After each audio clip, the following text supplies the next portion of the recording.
Toronto. If the political climate in Ontario wasn't so darned serious, it would be almost laughable. Premier Doug Ford has become Canada's very own version of Donald Trump, using his power to halt some elections, and many feel he has stepped over the line. Doug Ford knew what he wanted when his campaign for Ontario Premier kicked off back in May, and at that time, many people noticed Ford was using some of the same tactics Donald Trump used in his campaign for U.S. President. Well, Ford won the election in June on promises that at the time, apparently sounded great to his voter base. But that is where it has stopped, as he started stepping on a lot of toes. The latest fiasco the Premier has created is rather serious, especially as it takes place right in the middle of municipal elections. Much to everyone's surprise, His Highness, Premier Doug Ford, announced on Friday his plans to redraw ward boundaries, effectively slashing the size of the city council by half and cancelling a number of regional elections. In a pure display of belligerent power, Doug Ford is throwing the city government into chaos.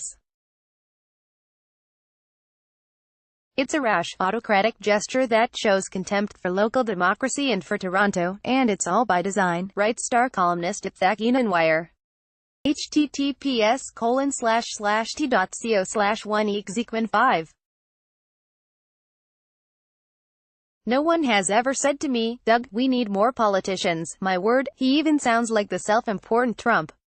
Ford has also gone so far as to describe Toronto's political process to a comedy show, saying he'd had enough of hours and hours of endless debate. His plan?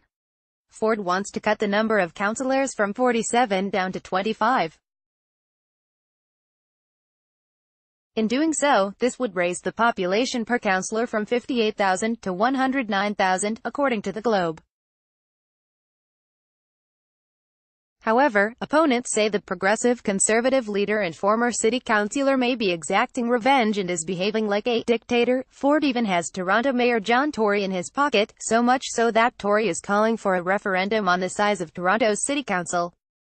Is it really possible to challenge Premier Doug Ford's legislation to dissolve Toronto's in-process 47-ward civic election in court? Legal experts say it is, but winning would be an uphill battle.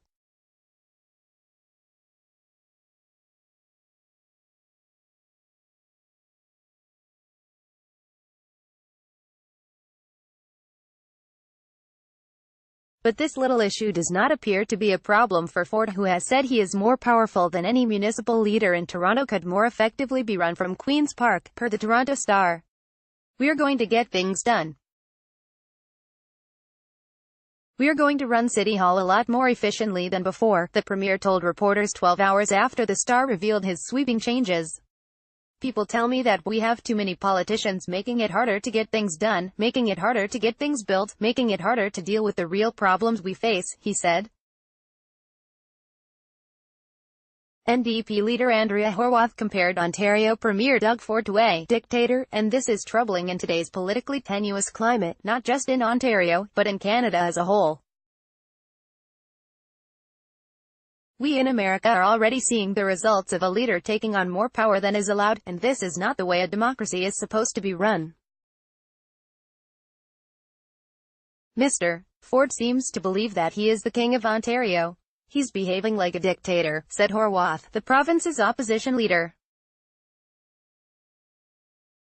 For the Premier to cancel elections, where his political rivals or enemies of the past are running, is deeply, deeply chilling.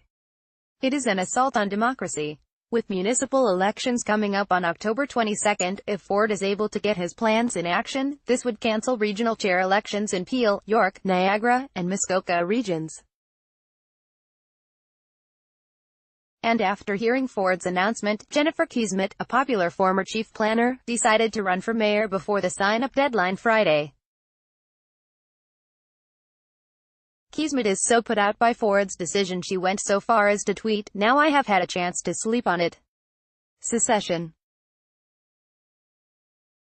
Why should a city of 2.8 million not have self-governance? Yeah, that is a bit too much, but as big a population as Toronto has, they should be allowed self-governance. She's one of the best hopes. We have to lead the way." Major John Tory said of Jennifer Keesmaat in a 2016 interview with the Star's at Donovan Vincent. from the archives, an in-depth profile of the former chief planner, who now hopes to do just that. https://t.co/ojgale4l. It's payback time to all these city councilors, said Warren. It was payback time for people who really thumbed their nose at his brother when he was mayor and when Doug was a city councilor. While many called the premier's announcement unprecedented, John Mascarin, a municipal lawyer, said the proposal is within the premier's authority. Now, that is frightening, and something I have heard before, from Trump's court jester, Rudy Giuliani. The province has the constitutional authority to change the rules, he said. They can create municipalities, they can change municipalities, and they can do away with municipalities. This opinion article was written by an independent writer. The opinions and views expressed herein are those of the author and are not necessarily intended to reflect those of digitaljournal.com.